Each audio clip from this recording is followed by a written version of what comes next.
Salve, salve, salve, salve, minha rapaziada! Tudo certo com vocês? Como vocês estão? Espero que todos estejam minimamente bem. Minimamente bem para um dia decisivo, minimamente bem para tentar reiniciar o Campeonato Brasileiro da Segunda Divisão com o Atlético assumindo o protagonismo na Série B depois de um primeiro turno de tantas oscilações, de tantos altos e baixos.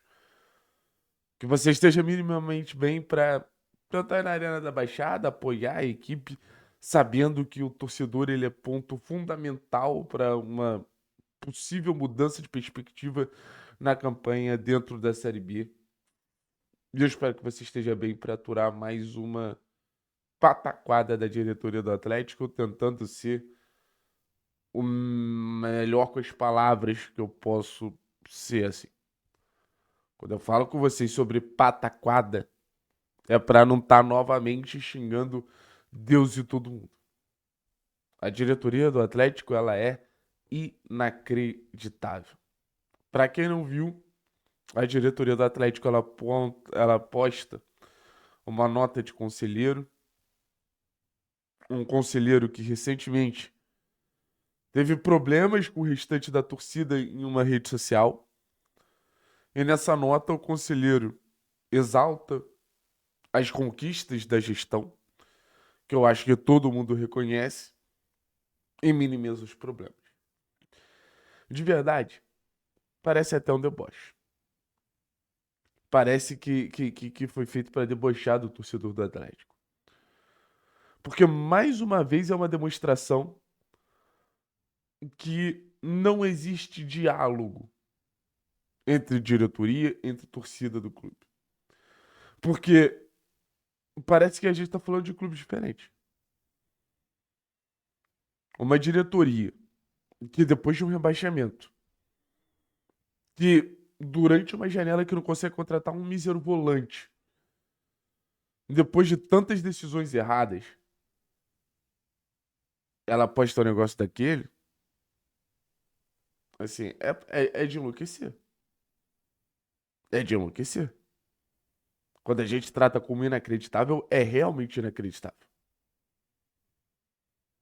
A última coisa que a diretoria do Atlético merece, nesse momento, são elogios.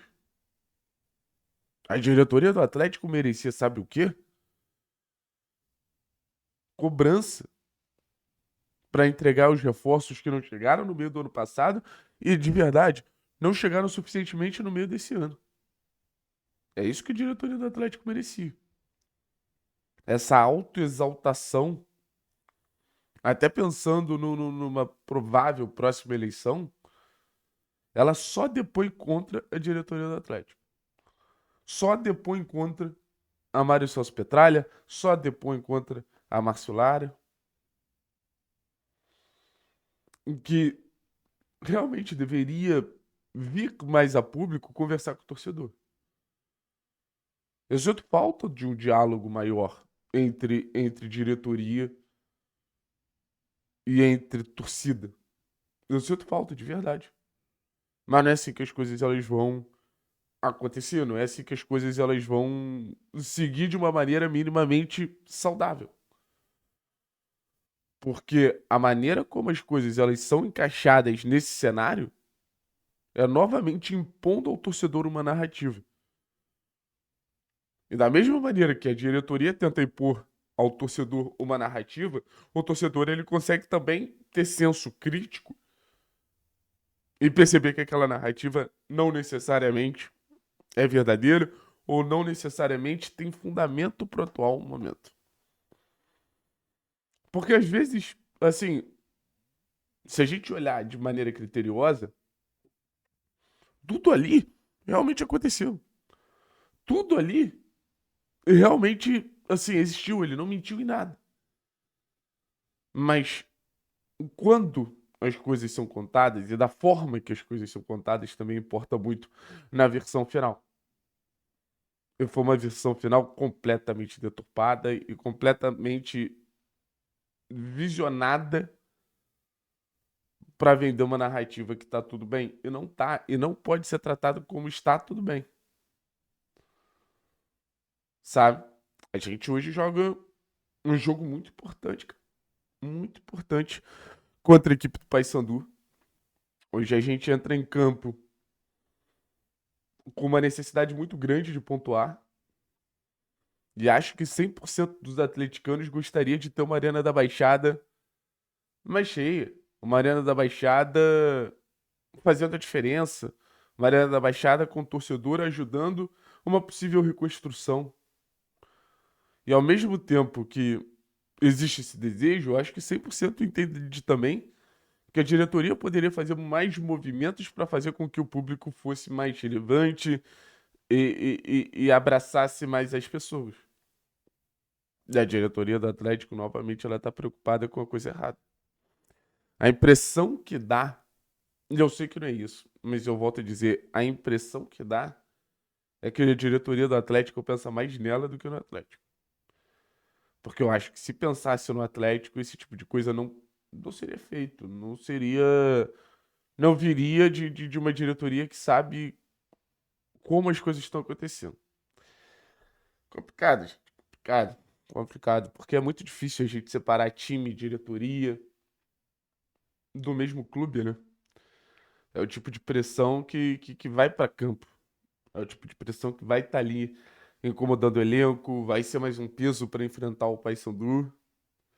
A gente está falando de algo, de um erro da diretoria do Atlético, que passa a ser um erro que vai refletir dentro de campo, que passa a ter uma questão técnica na parada.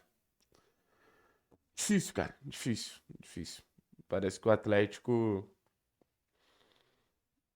Parece que o Atlético muda muita gente ao entorno do Mário Celso Petralha. Porque eu acho que, assim, essa nota é mais um reflexo de como o Mário Celso Petralha ele é mal assessorado para quem tá no entorno dele. Então, assim, ou muda muita coisa. E a gente sabe que, pô, assim, o poder de decisão do Mário Celso Petralha é altíssimo. Petralha tem que mudar o Lara, tem que mudar Aguinaldo, tem que mudar a porra toda ao lado dele. E eu sei que alguns foram eleitos ali em cargos distintos, mas mudar o macro no entorno dele, porque senão, assim, a imagem do Petralha ela vai continuar sendo detonada, detonada, detonada. A gente está esperando o movimento do Petralha e entra muito mais a narrativa do Petralha doente, não pode fazer isso, do que o movimento daquele diretor que muita gente gostava, muita gente não gostava, mas era um cara muito impositivo. Era um cara que tinha decisões muito claras. Esse Petralha, ele tá se afundando. Não vou falar que tá se afundando sozinho, mas esse Petralha tá se afundando. Enfim, rapaziada, é isso. Daqui a pouco tem live do jogo. Espero vocês pra gente trocar mais uma ideia sobre Atlético e Paysandu. Valeu? Tamo junto, é nóis.